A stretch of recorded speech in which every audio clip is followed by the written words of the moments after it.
కాదు ఆ రోజుల్లో. తర్వాత ఉన్నంగా దీని యొక్క భావం నాకు అర్థమైంది.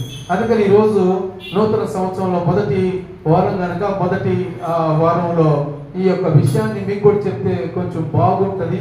కొంచెం మనం ప్రభువునందు బలపడటానికి అవకాశం ఉంటుంది. ప్రభు సన్నిధిలో ఇంకాస్త మంచిగా ముందుకు అడిగేయడానికి మనకు అవకాశం ఉంటుంది.